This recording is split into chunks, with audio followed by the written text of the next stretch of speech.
oyster restoration program here in southern Maryland for a number of years. We planted millions of oysters.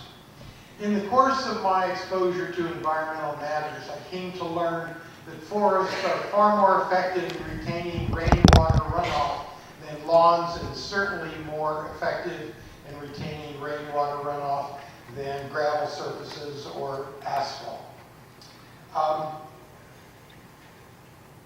We saw the effects of clear-cutting land on our oyster operation.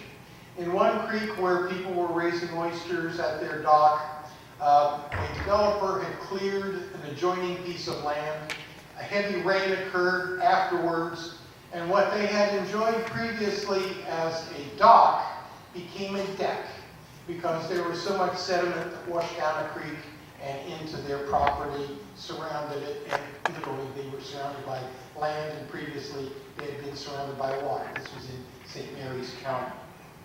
I think that you all in MDE and Secretary Grumbles have a very difficult situation that you're facing, in that you are being asked to address one project, and there's powerful arguments for its going through by the landowner and the company in Georgetown.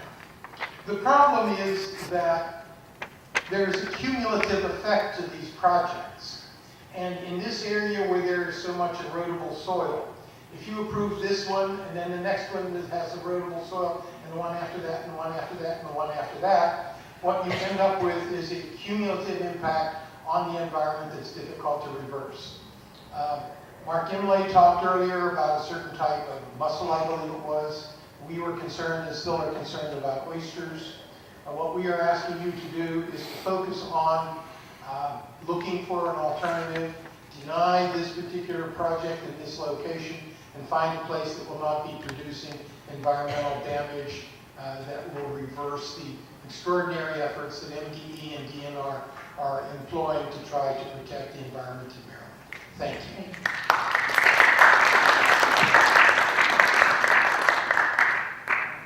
I don't believe that we have time for one more. So what I'm going to do now is read my closing remarks. And like I said, there will be a continuation of the hearing, and we will begin that hearing working from the list that we have here and starting with the next names of the people that indicated that they would like to make a statement.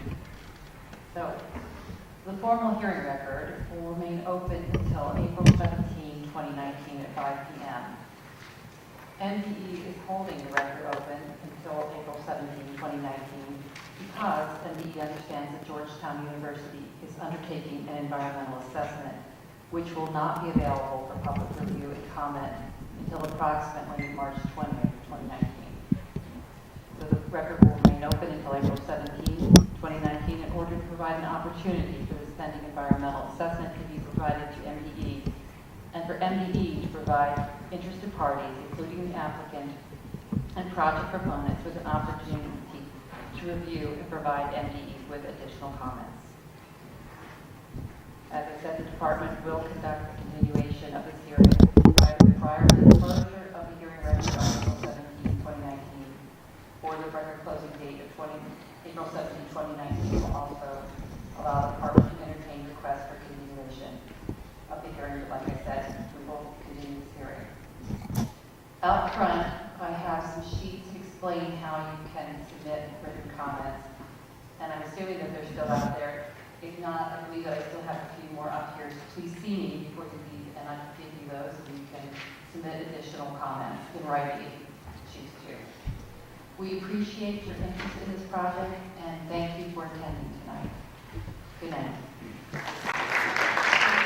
have Mark Imlay and Bob. Looks like Bob Lund. Good evening, thank you for having me. Richard Cook, MD, board certified internist. I live in Hughesville, Maryland, 12915 Corinthian Court. And I'm 100% against the proposed Georgetown University solar project. I'd like to start out by saying it doesn't make any economic or scientific sense to kill an environmental area to save the environment. A project needs both public and private citizens slash companies are responsible for maintaining our environment in spite of all the challenges posed by climate change. So I have a question. Does it make sense to pollute the water knowing you can just filter it or clean it up later? Of course not. We already have a perfect example of this with the decades-long Chesapeake Bay cleanup and the billions of Maryland taxpayer dollars used, as well as its effects on multiple industries of the Chesapeake. So again, it doesn't make sense to destroy the environment in order to save it, especially when there are so many other safer options to use. And this is the kind of conundrum that I would call an actual oxymoron. Kind of like lead pipes, minor crises, extinct life, ill health, or wise fool. I would next like to make everyone aware of the 2017 Charles County Ecosystems Services study done by our previous Board of Commissioners. And for citizens not aware of this study, the ecosystem services are defined as any monetary or non-monetary benefit citizens receive from the environment. How do we fare in Charles County? Well, I think the Department of Commerce would like to hear this. Our ecosystem provides each citizen approximately $290 per month, or in total, $535 million per year. And when taken into account, this is 1/8 of our $4 billion economy per year.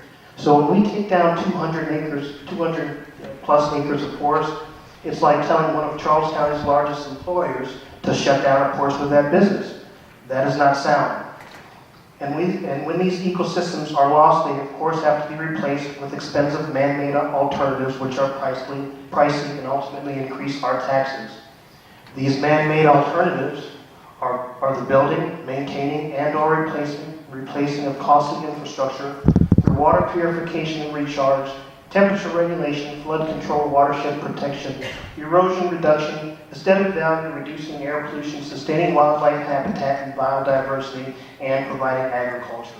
This is in addition to the economic contributions of the outdoor recreation tourism industry, which draw approximately 1 million people here per year. So in conclusion, I ask that with all the many scientifically viable options out there, please use more common sense management approach that reduces the vulnerability to our existing ecosystem. Thank you very much. Thank you.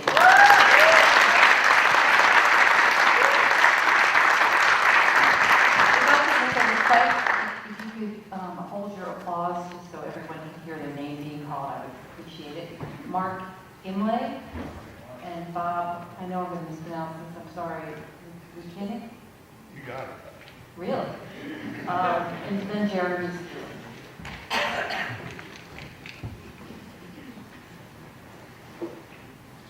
Can you all hear me fine? Yes. I have been asked by the Sierra Club and Greenpeace, other organizations to come because I was the employee of the federal government Office of Endangered Species, Fish and Wildlife Service, that listed the dwarf wedge mussel, heterodon. So I have, and I can email the testimony, but the background is that first, no federal agency may authorize, fund, or carry out any action which may jeopardize the future existence of any species listed pursuant to Section 4 of this Act, Section 7 of the Endangered Species Act of 1973. The application for the Georgetown University Solar Project has not demonstrated it has obtained an incidental take permit from the U.S. Fish and Wildlife Service for the federally listed endangered dwarf wedge mussel, despite its planned use of the federal investment tax credit for solar power. And then I'd like to mention, and what I have here is the background information as to how we listed the dwarf wedge mussel, which at the time had decreased to 10% of its original range, and what were the reasons for it. And sedimentation was one of the most important reasons, because the dwarf wedge mussel is a filter feeder. And while you have the big tree falls down the forest, it can handle that kind of sedimentation. But sedimentation like this, the particle size is the same size as the particles that it eats. So it starves to death, just like the Menhaden fish is another example of that. So it turns out that was the primary causes of the decline of the dwarf wedge mussel in other habitats. So I would like us to, well, so that basically means, as I understand it, the project right now is illegal. So we haven't gone through the process to look at the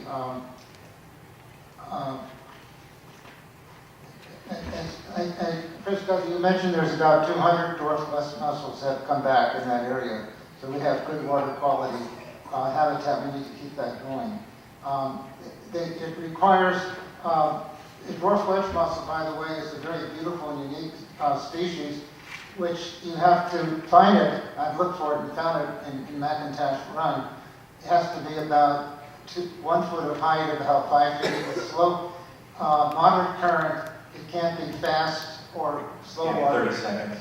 Yeah, and the areas must be nearly silt-free. And then I have the references from scientists in the past 50 years on sedimentation and particle size and filter feeders. So, shall I give this to somebody? Yes, please.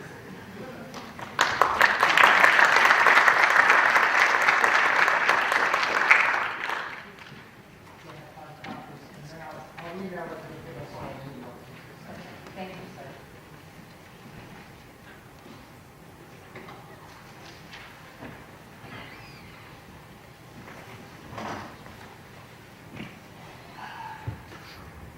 Good evening. I'm Bob Lekenick. I'm speaking on behalf of the Southern Maryland Audubon Society. I'm the Conservation Chair. And we're an affiliated National Audubon Society.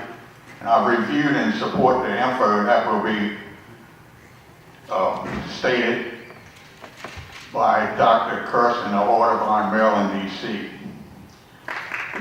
There has been and will be plenty of technical info for you to see that this is not a good site for this project. Historic mistakes bring me to mind the mistakes of ignoring the effects of such a project on our natural resources. It may be apples and oranges comparison, but over a century ago we started building hydroelectric, cheap, clean energy resources. Apparently only the advantages were considered and no consideration of the downsides. It has and is still costing us millions and millions to do away with the many projects that adversely affected wildlife corridors. There's one major one threatening the entire health of the Chesapeake Bay now. Siting these solar farms may not do that much harm, but our natural areas have drastically shrunk and are shrinking, and by that percentage, the downside of the planned degradation of this contiguous forest may be on that level. Society and technology has advanced way beyond relying on an archaic theory that there has to be a trade-off of our natural resources to replace our fossil fuel dependence. This and future projects like this need comprehensive planning. It is not hard to look this over and determine it is the wrong place for this project. So I say you have to scratch this and start over. I have a study made for Southeast, in my research, did for Southeast United States, if you'd like to have it. It's a pretty comprehensive study, covers siting such as that. And the solar, I don't think it, I think you can,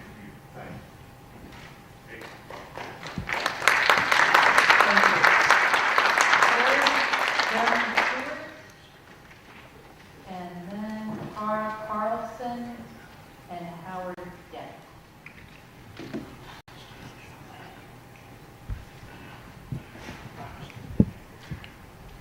Good evening, ladies and gentlemen. My name is Jeremy Stewart.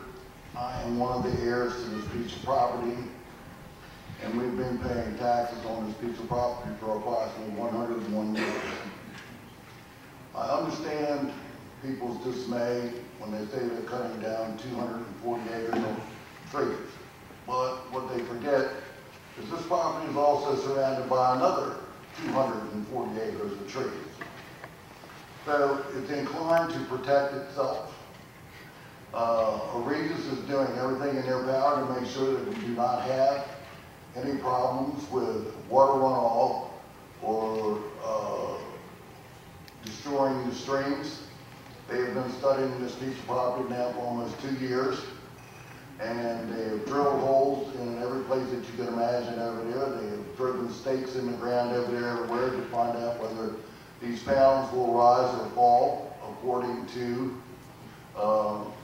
what the earth will withstand when the panels move with the sun. Wards Run has been in my family all my life for 70 years. I've crossed it pretty much every day for probably 65 of those years. And yet sometimes there is, with these storms that we have an immense amount of water coming through there. I don't think that these people realize how many thousand acres of land is drained through Wards Run, which does not go to Nancy Boy. It goes around by George Dyson's house, Eddie Stinnett's house, and out into the Potomac River. So the other portion of it is kind of a tough situation too. This property's been with my family for 101 years. We are trying to find a way to settle our estate.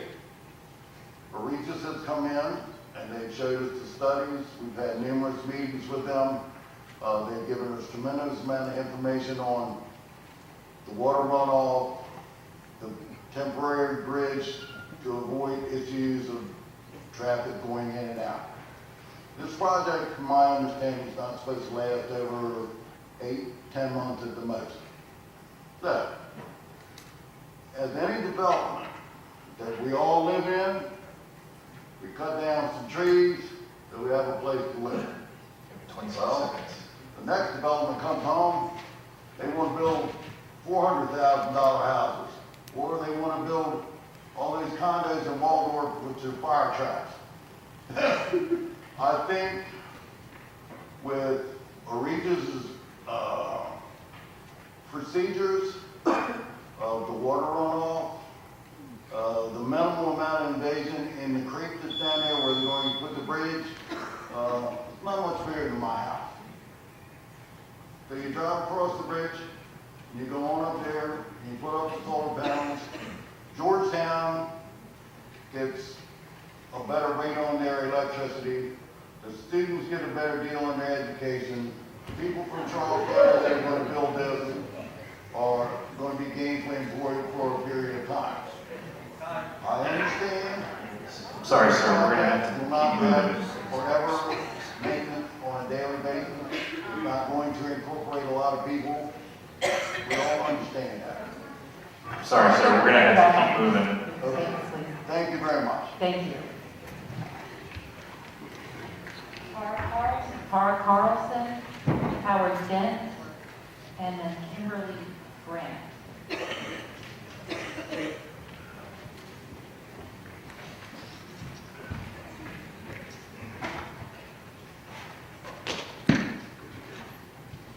My name is Sarah Carlson. I live at 8807 Demand Court, Waldorf, Maryland, 20603. I ask that you deny the permit. It's all about location. The loss of the large contiguous forest of Nanjemoy is too dear. We tend in this society to undervalue a forest, but the Maryland Department of Natural Resources Conservation Benefit Assessment put the value of the ecosystem services of the forest at $2,440 annually per acre. The forest is doing its part in mitigating environmental impacts of our current lifestyle. With another location for this project, we could double the benefits rather than trading green assets. And just in reference to Mark Emily's testimony, the Mattawoman Watershed Society looks forward to the reestablishment of the North Wedge mussel of Mattawoman Creek as part of its planned recovery. But for that to happen, we must maintain the Nanjemoy population to allow this. Thank you very much. Thank you.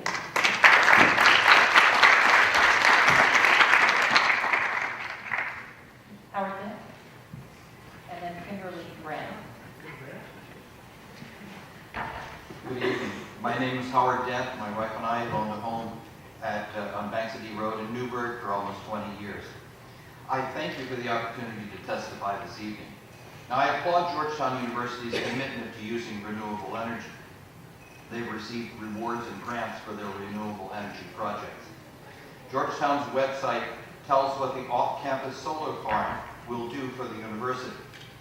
What their website does not tell us, what is missing, is the cost of clear-cutting the land, the fragmentation of the large forest in a targeted ecological area, and the threat to two Tier 2 streams. Greenwashing is what happens when a hopeful public, eager to behave responsibly about the environment, is presented with evidence that makes the industry seem friendly to the environment when, in fact, the industry is not as fully amicable as it might be. I think we can consider this Georgetown University plan greenwashing.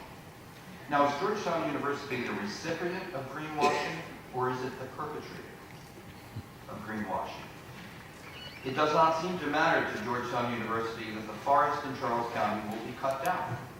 What seems important to Georgetown is how it looks on their campus in Washington. Will it qualify them for more awards? Either way, Charles County loses an important ecological and environmental resource. There must be better places to put solar panels. The roof of Georgetown Hospital, perhaps. Or a parking garage, or capped landfills, or depleted farmland. I ask you to turn down this proposal. There has to be a better site. And I thank you for your time. Thank you. Kimberly Brandt, then Paco Blake, and Shelby Gresh. Good evening. I'm Kimberly Brandt with Preservation Maryland.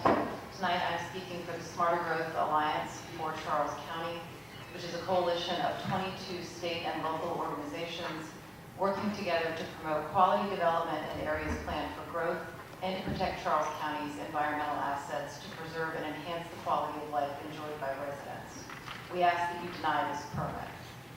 We are concerned about impacts to the wetlands and high-quality Tier 2 streams on this site, especially in light of the extensive grading that is proposed. We are also concerned with the impacts of clear-cutting hundreds of acres of Southern Maryland's largest forest. We are troubled that so much of the public discussion about this project by the applicant has focused on carbon. Our forests serve many other functions, including providing wildlife habitat, supporting groundwater recharge, and mitigating flooding. As part of a forest, this property captures a lot of water. Recognizing that, our members and supporters who are downstream property owners have real concerns about how their properties will be impacted if this site is cleared and graded as proposed. In the recent Washington Post article concerning this project, Linda Redding was quoted as saying green projects should not destroy green resources. This is especially true of the green resources like these on this site that have been identified by the Maryland Department of Natural Resources as among the best of the best in our state because of their ecological value. We all need to reject this often repeated idea put forth by the applicant that we have to choose between protecting and preserving environmental assets and supporting renewable energy. This is a false dilemma. This is not an either-or situation. There is no doubt that there's sufficient brain power at Georgetown University to figure out how they can advance their sustainability goals without coming into a Maryland community and destroying environmental assets that we as Marylanders treasure. So we ask again that MDE deny this permit. We thank you all for holding this hearing, which we realize you do not have to do. And we thank you, the staff and Secretary Grumbles, for being here tonight. Thank you. Then Shelby Gresh and Beth Decker. Yes, my name is Paco Blake. I live on 8675 Chickamauga Road, which is in Indian Head, but it's really close to Van Horn.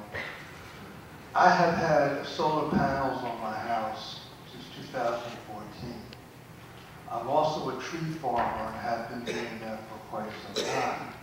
What puzzles me is that this project wants to cut these 200 acres when there's available land that's open. Well, that makes no sense.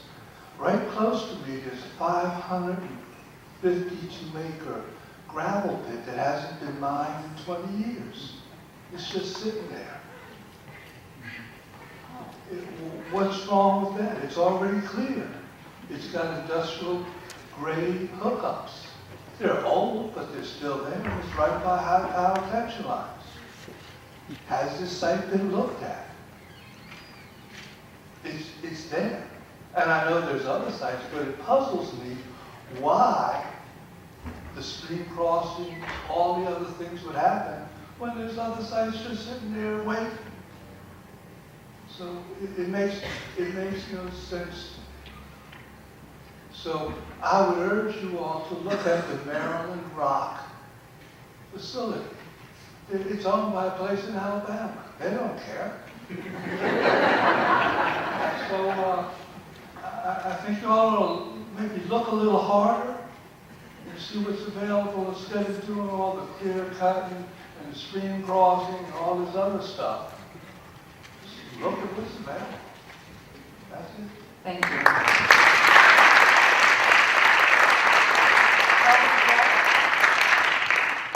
Beth Decker, and then Carolyn, I think it's Carolyn Barisov.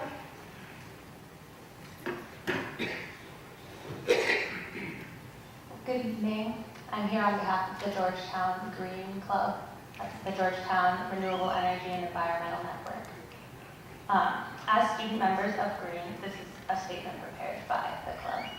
As student members of Green, the largest environmental student group at Georgetown University, we appreciate the opportunity to be involved in this discussion tonight.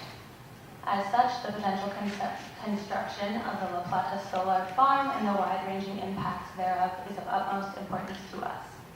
As students, we are in solidarity with the university's goal of reducing its carbon footprint by increasing its investment in renewable energy.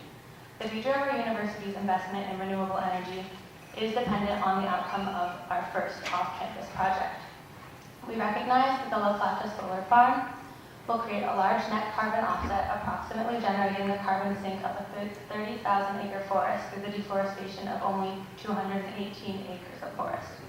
We would like to draw attention to the fact that of the 518 acres of purchased land, 278 acres will be placed under permanent preservation. We also recognize Origis Energy's company's commitment to include pollinator-friendly vegetation underneath the solar panels and to support the Georgetown community through financial aid grants. However, we would also like to acknowledge the significance of both the ecological and indigenous peoples' concerns regarding the project. Among other ecological issues, we would like to stress that the land is home to old-growth trees, Tier 2 streams, and rare species of birds. Though we are in support of our administration's decision to employ a third party to conduct an ecological assessment of the project, we are worried that the impact of the findings of such a measure will be impaired by its tardiness. We are also concerned with our university's lack of communication with the Piscataway people, who are indigenous to the region. Consultation with the Piscataway people is vital to the proper carrying out of this project. While we wish the university would have been more thorough and transparent in its planning of the solar plant's construction, we hope that this hearing will lead to a greater collaboration effort between all parties involved. Moving forward, we as student members of Green plan to continue our involvement and advocacy in this issue and look forward to further dialogue. Thank you. Beth Decker.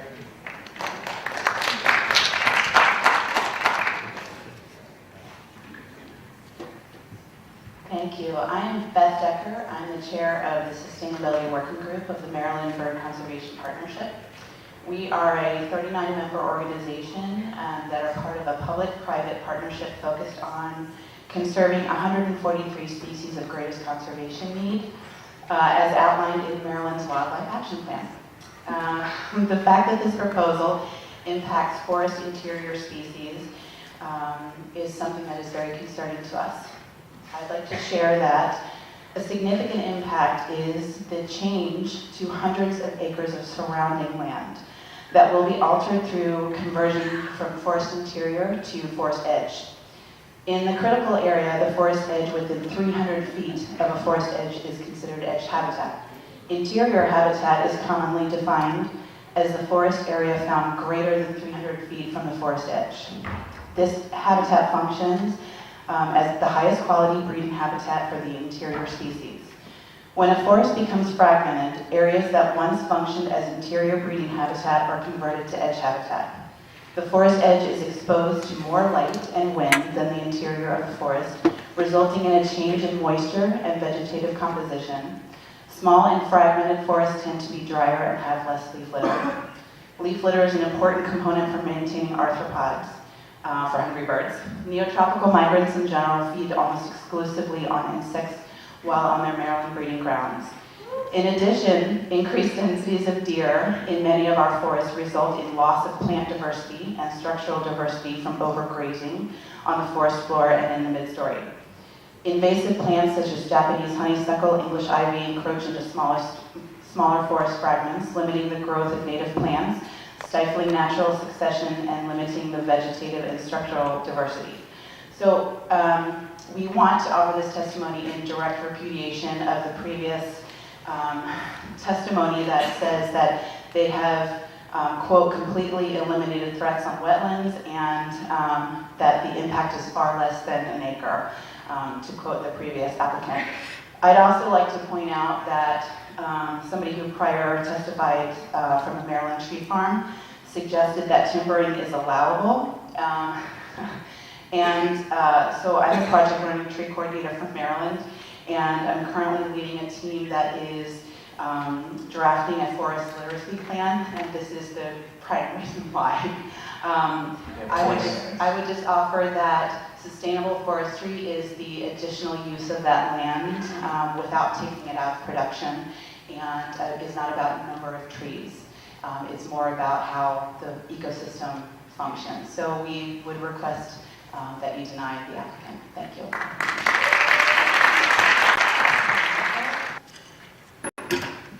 And then Victoria Ma, and then Bonnie Vick.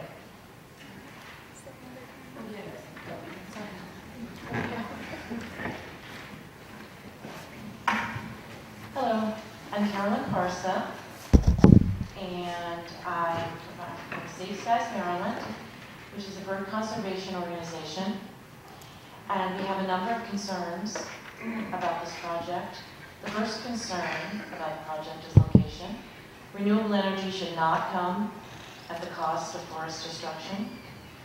But additionally, it's important to understand that while there was testimony saying only half of the site will be built upon, the entire site will be affected adversely by this construction. The second concern that we have is with regard to fencing. If fencing surrounds the site, especially if it includes electricity or barbed wire, this will impact a host of animals, living, breeding, and attempting to migrate through the surrounding lands, including deer, owls, and a great other range of species.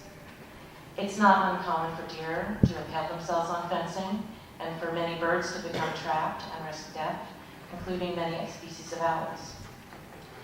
Barrier fencing is a factor to be considered as having an impact on the form and function of the surrounding ecosystem, which is to say the forest that they are preserving, and will have a harm short-range and long-range migrants. Additionally, industrial lighting has not been brought up, and this is used in the operation and maintenance of infrastructure referred to as ALAN, artificial light at night, has been known to impact entire ecosystems from the individual to all parts of the food web. And a study of these effects, artificial lighting at night in estuaries, implications from individuals to ecosystems, is offered as part of this testimony, and I have that here, and is summarized. At the individual level, ALAN can elicit a suite of physiological and behavioral responses associated with light-mediated processes, such as daily activity patterns and predator-prey interactions. ALAN has been shown to modify community composition and trophic structure, with implications for ecosystem-level processes, including primary productivity, nutrient cycling, and the energetic linkage between aquatic and terrestrial systems. You have 25 seconds. So the addition of artificial light into the interior will alter the subsequent behavior and fitness of both aquatic and terrestrial animals in the surrounding ecosystem, and that should be considered as well. A best practice would have been to consider areas, industrial project sites that were previously disturbed, which means they are not highly sensitive environments, may have already been used lightly, like close landfill, rooftops, farmlands, or power lines. We ask that you deny this permit. Thank you very much.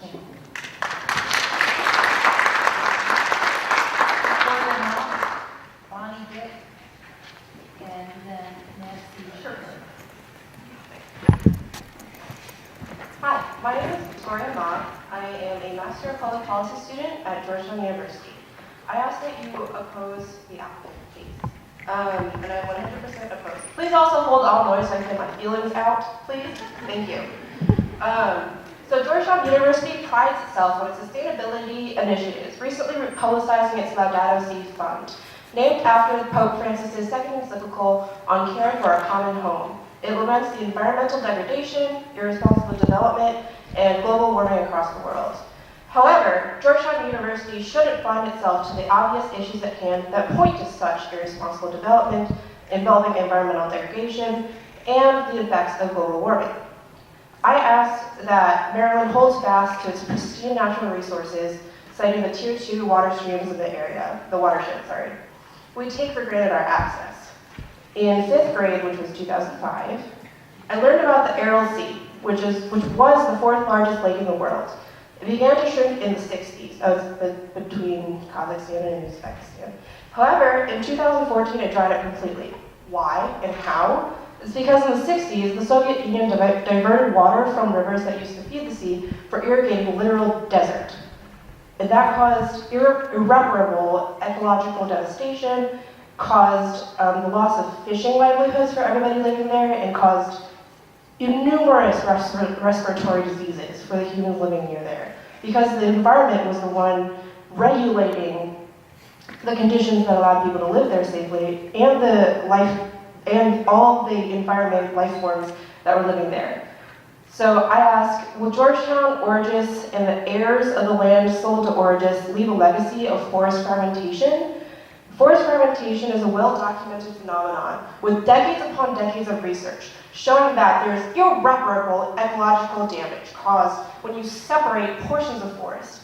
This is because birds have to travel between forest areas, other animals have to travel between forest areas, and when they're unsafe and can't do so because their forest is disconnected, then their biodiversity goes down. And with biodiversity going down, that causes irreparable and actually negatively magnifying effects over time for the area and residents nearby. So I am ashamed of my university, to say the least. It's my home of going on 6 years of my young life, because I stepped onto Georgetown University's campus when I was 18 or 19, in 2013 for undergrad, and I stayed there, I worked there, I know how it works from the inside. And let me just say, we had no idea as students and faculty that this was happening. It was kept in the dark, and we didn't know until we found it in the news. So to the heirs of the land that is being sold to Origis, I say, it's not guaranteed that Origis is correct. Listen to the people and the research that is in the room.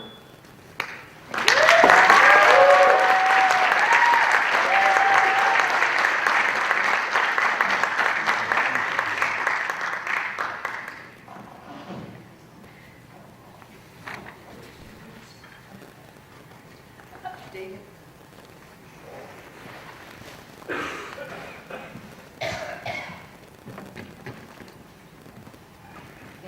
Cantor? Cantor. Okay. David Cantor, Useville. Okay. All right. Thanks for swapping us out. Appreciate it. I'm against this project. I hope we can deny the permit. I've been a supporter of the environment in Charles County for 15 years. During this time, I've seen Bonnie Beck, who you just met, a brilliant environmentalist, and other former citizens of the county returning here to defend this county's environment. Those people have been criticized for that very purpose. Now an outsider is coming in to destroy part of our county from outside. Why are we even considering this? Brian Klaus suggested the taxes be used for teachers, police, and more. Look at the number he threw out, $1.2 million over 10 years. That tax is good for about one employee from that tax. Maybe he forgot about the so-called employee burden rates, benefits and retirement expenses. A project supporter stated, as I sat waiting, that this installation would create less impermeable surface than a single home. Technically, this may have a bit of truth, but the failure in that statement is in the flow rate of the water as it impacts the land. It will, under hard and repeated rain, create trenching, causing damage to the land. You can't justify doing good things by doing bad things. Think about it. They're cutting down forests to help the environment. They're looking to cut down roughly 200 football fields for this project. That includes the end zones. Georgetown will not get the power generated by the solar farm. It will go into the grid. There is no power line going from Charles County to DC. None. This is essentially a guilt-driven approach to sustainability.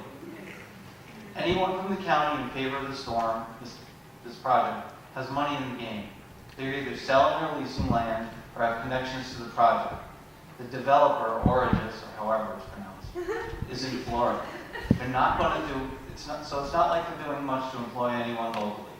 Question: why isn't Georgetown building their own rooftop systems, and why aren't they looking closer to DC? One of the Maryland One Solar One presenters said the stream impact would be unavoidable. It is. Just don't do it. Seriously, they're cutting down forests to save the environment? This is a bizarre world. Under normal circumstances, the only thing that anybody needs to root against Georgetown is in basketball.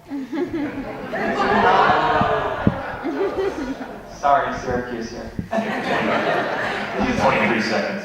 These are not normal circumstances. This clear cut should not be allowed to happen. Sorry, Georgetown. I'm not rooting for you today, or possibly ever again. I'm against this project. Please do not have a permit. Thank you so much. Thank you.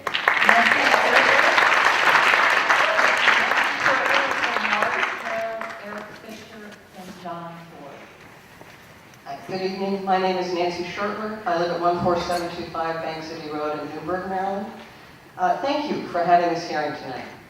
Weighing the benefits of this project against the negative impacts is not a simple task, and like us, communities across the country are grappling with assessing the cost-benefit of methods to address climate change. I would like to add my name to the list of those that are concerned that Georgetown University, in its effort to fulfill its commitments to the American Campus Act on Climate, will not be adopting best practices to promote sustainability through the contract with Solar One. In their letter of support for this project, the Charles County Economic Development states that Charles County will benefit from the distinction of being the home of cutting-edge energy production. Will the county also benefit with the distinction that we chose to produce this cutting-edge energy by clear-cutting and fragmenting our forests? It has been noted that the property owner has the right to lumber this forest and clear-cut the property, and that's true. And it would result in fragmentation. However, a lumbered forest will naturally regenerate, and with proper stewardship, forest harvesting can be used as a positive tool to improve forest structure, health, and genetics. How do you provide stewardship for a solar farm? What best practices to promote sustainability will Solar One use to prevent natural regrowth of trees and other vegetation from shading these panels and impeding access to transmission lines? Will they meet on a regularly scheduled basis to steward their solar fields? 29 seconds. There is no question that we need to promote and develop reusable energy. The question is, do the best practices to promote sustainability require the fragmentation of a targeted ecological area in the valley of a Tier 2 stream? Thank you. Thank you.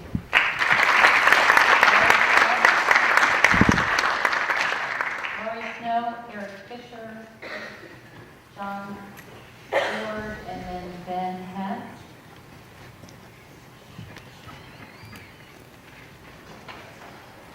Hi, my name is Lori Snow, and I live in Hughesville, Maryland. Full disclosure, I am the president of the Madawamin Watershed Society, which will submit separate comments in writing. But tonight, I am here on my own behalf, making personal comments and asking you to deny this permit. I come before you tonight because there's a disturbance in the forest. The disturbance I come here to fight is not the regular logging trucks on Stewart Valley Place. This time when they cut down the trees, they will replace them with metal ones. And they're hot. They are set up all around the streams. This is the stream where the creatures of the forest come to drink. And the clearing on the site 20 years ago made it easier for Mama Hawk to feed her baby. That clearing was fine, but this is not a normal clearing in the forest. It's a hotspot, a permanent field of glass and metal surrounding a Tier 2 streams. DNR has studied these streams for years, and their latest on their index of biological integrity in this area is 3.67. The stream is part of the Nanjemoy watershed. When we plan experiments to monitor the decline of the Mattawoman, we compare it to our local control, the fully forested Nanjemoy watershed. This is the best case scenario in the rural metro interface that exists in Charles County.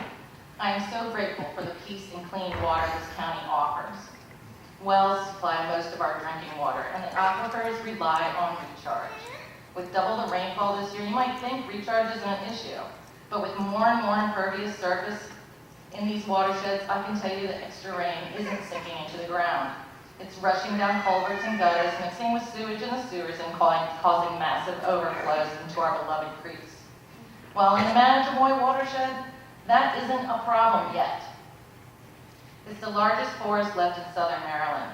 The site is the home of 2 Tier 2 streams that will be directly affected, and healthy wetlands. It will make a 240-acre reflective hot zone in the middle of the largest Audubon important bird area in Maryland. Clear-cutting 250 acres of this forest to install 100,000 solar panels should not fly in the face of our goals to protect our important ecological resources while we are in the midst of the 6th great mass extinction event on Earth, this one human-caused. The site is designated as a targeted ecological area by the Maryland Department of Natural Resources as an example of the valuable ecological landscapes targeted for conservation. 20 seconds. The deforestation would permanently expose adjacent bottomland hardwood forests along Ward's Run to edge effects degrading the quality of the wetlands and impacting the water quality of the Tier 2 streams from runoff and erosion, offering little cover for protection of wildlife. Ward's Run, a tributary of Nanjemoy Creek. It's a positive contributor for restoration of the Nanjemoy dwarf mussel population, and I echo the comments of my previous speakers on that regard. Thank you. Thank you.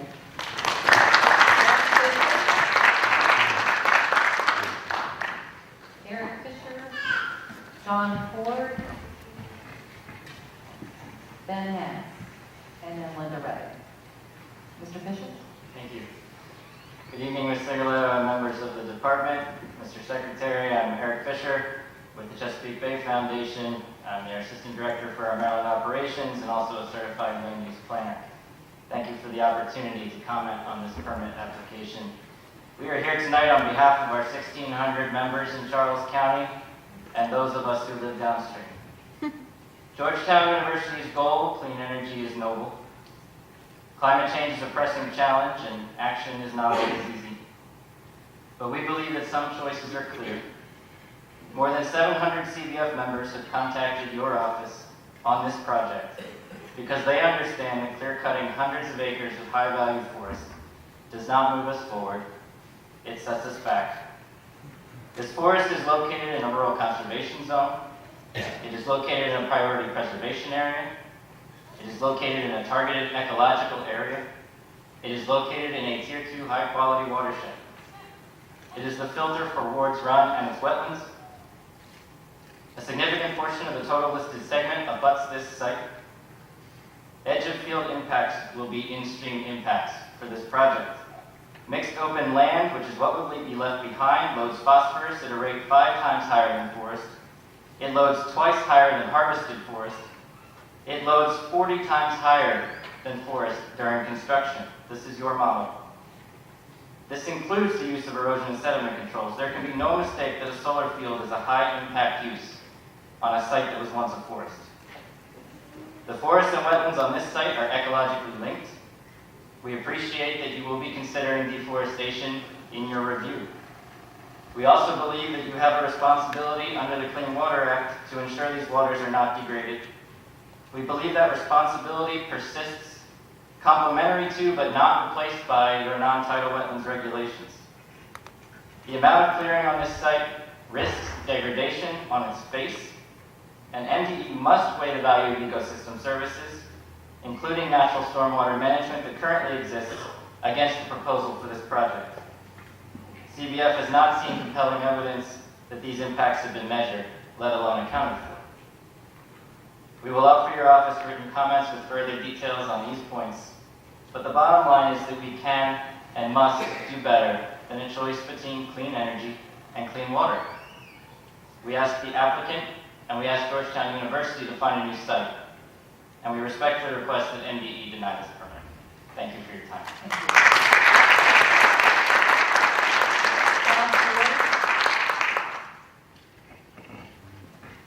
John Rutherford Ford. Oh, it is John Rutherford. My handwriting's a little bad today. Ben Hance, and then Linda Redding.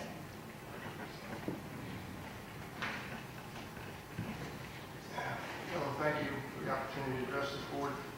John Rutherford, I'm an attorney, I represent the Stewart family, which basically is one half of the ownership of this property. My clients have been waiting for close to 10 years to be able to get their interest, and there's a number of, it's not just one or two people between both sides of this family, there's I think 8 or 10 altogether that have been waiting through this county, going through zoning procedures, trying to figure out what could be done with this property. The board lost several contracts that they could have had, could have basically realized their inheritance. This is just the most recent holdup.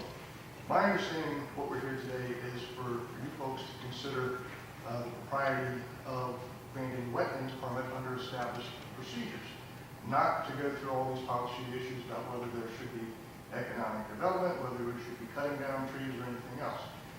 The fact is that my clients can and actually had considered having the remainder of this property forested, and there was a gravel mining company, for instance, that was also interested in coming in and doing gravel mining.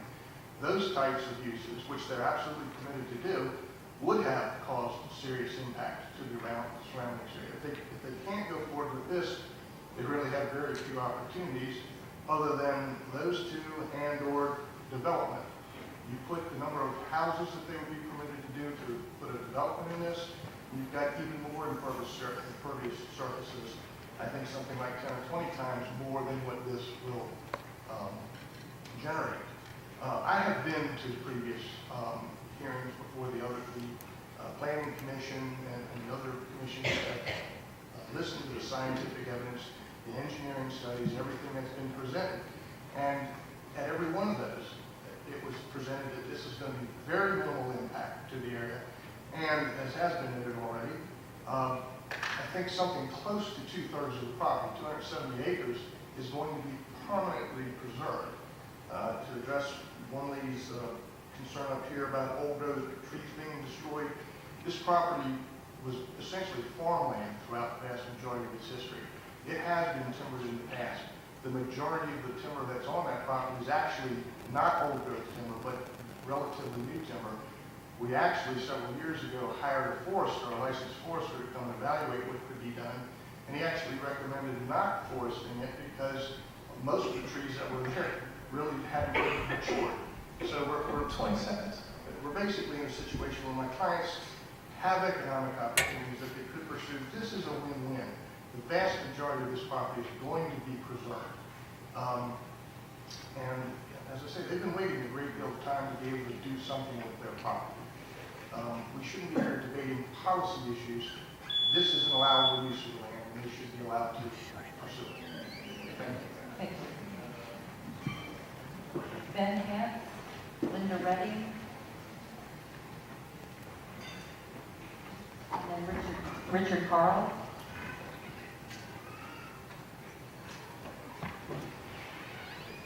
Good evening. My name is Ben Hance, 45547 Sunderland Drive, Great Mills, Maryland, 20634. I have the honor tonight of speaking for the Sierra Club Maryland chapter.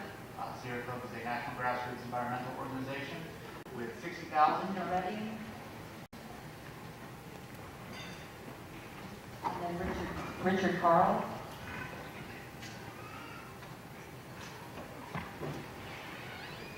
Good evening. My name is Ben Hance, 45547 Sunland Drive, Great Mills, Maryland, 20634. I have the honor tonight of speaking for the Sierra Club Maryland chapter. Sierra Club is a national grassroots environmental organization with 60,000 members and supporters in Maryland and 5,000 members and supporters right here in Southern Maryland. Sierra Club believes in the expansion of renewable energy and supports the growth of solar power in Maryland and beyond, so long as it is sited in a responsible and sustainable way. And I would like to repeat that one more time: responsible and sustainable. We have serious concerns about this project because of its impact on a targeted ecological area, an Audubon important bird area, and an area whose economic benefit to Charles County amounts to $586,000 a year. We believe that we must address the threat to Tier 2 streams on the property, and the utmost concern must be given to the preservation of the Nanjemoy watershed.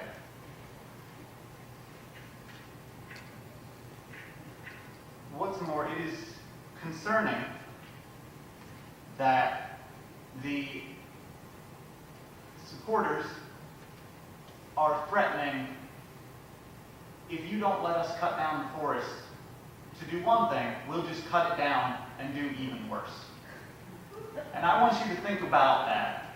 If one side is threatening and the other side is asking nicely, who are the good guys?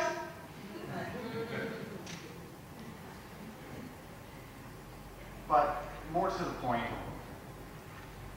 solar is the way of the future. That is without a doubt. And we admire Georgetown and their resolution to minimize their carbon footprint.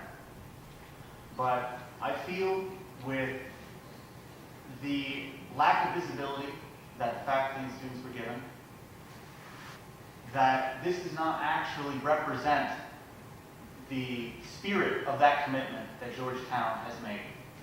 And it certainly does not represent a sustainable and responsible method for the growth of reliable, sustainable, renewable energy in Maryland and beyond. Thank you. Thank you.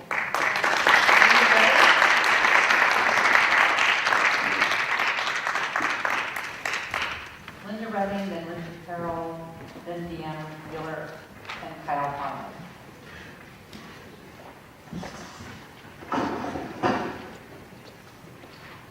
Can you put the clock back to 3 minutes? Good evening, my name is Linda Redding, I live in Nanjemoy. I want to include everyone on what the property's trustee has known since last summer, that a major land trust is interested in the purchase and preservation of the parcel. However, Orge's option to purchase keeps getting extended.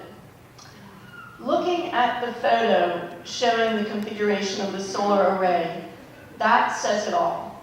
That parcel is completely inappropriate. It is just, they went out and chose the most inappropriate parcel for this project.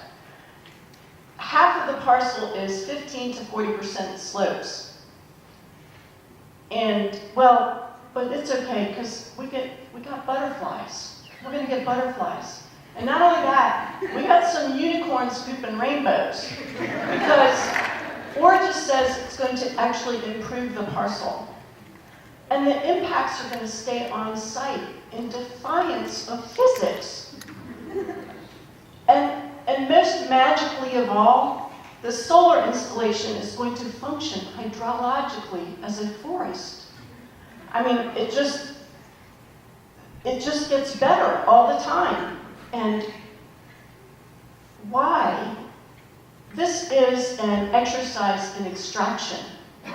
This is a foreign company, and I mean, if you follow the LLCs all the way up, it's out of the country of Cyprus, that is coming in here and extracting our resources because it cost them too much to put in an appropriate location, which translation means that it cuts into their profit, so we will eventually bear the cost. Our Ward's Run and our Nanjemoy Creek will be full of sediment because, oh, I forgot about the butterflies. I'm okay now. It's, you know, this is just, I never thought I'd be fighting this solar project because I just didn't have that kind of imagination that people would be cutting down forests to put up solar projects. But as another Nanjemoy resident said, we had several 6-inch rainfalls. Well, when you put 100,000 little tiny roofs on 200 acres, and we get 32 million gallons of rainfall, that is going to wipe out that stream. And as someone else said, we do recreate there, and we do eat the fish, and we do eat the crabs. And I want those to still be available, but I also don't want them contaminated with weed killer. I don't want to be eating that stuff either. So, forests are necessary to stop climate change. I guess we're just did not read the Intergovernmental Panel on Climate Change. There will need to actually be an increase in global forest cover equal to the land area of Canada by the year 2050. And we talk about forests because they protect streams. Thank you.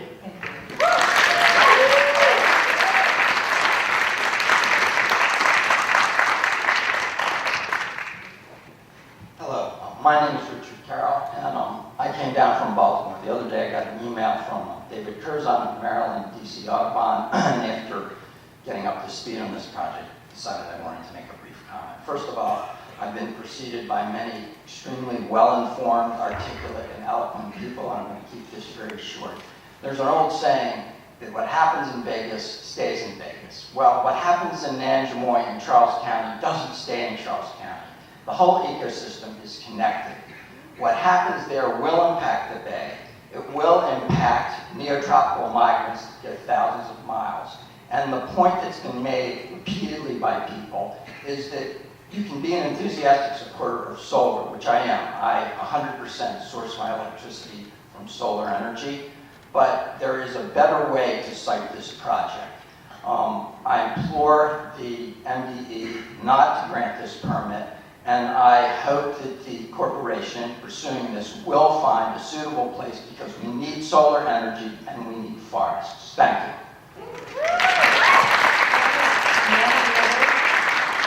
Howard Harmon, Ann Lewis, Mary Rupert.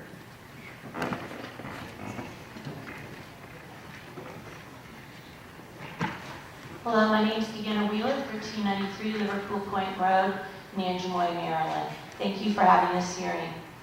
I'm representing Nanjemoy Potomac Environmental Coalition for the first part.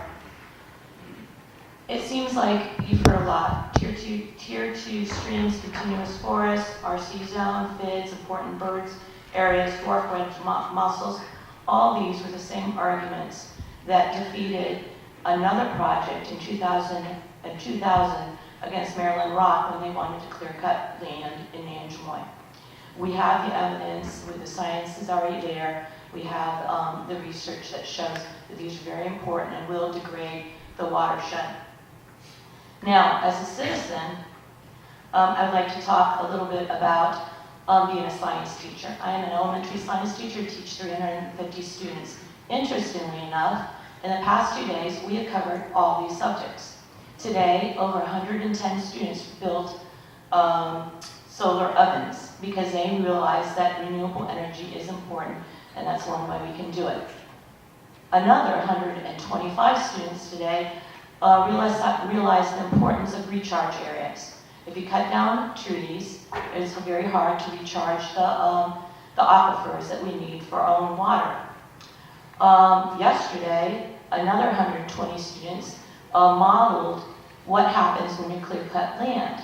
They stood up as trees and they had students run through the trees and then cut the trees down, and the students ran, and they realized that the timing of the water running off the land was significantly changed when there were no trees. So my 4th graders and 5th graders get it. They understand the importance of renewable energy. And at the same time, they understand that we need forests for recharge.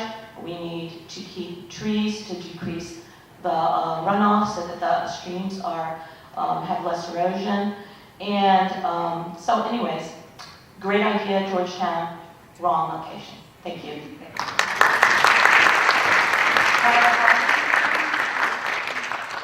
And after Mr. Harmon and Lewis, Mary Ruger, and then Hal Delaplane. All right, let me get my 3 minutes back too, please.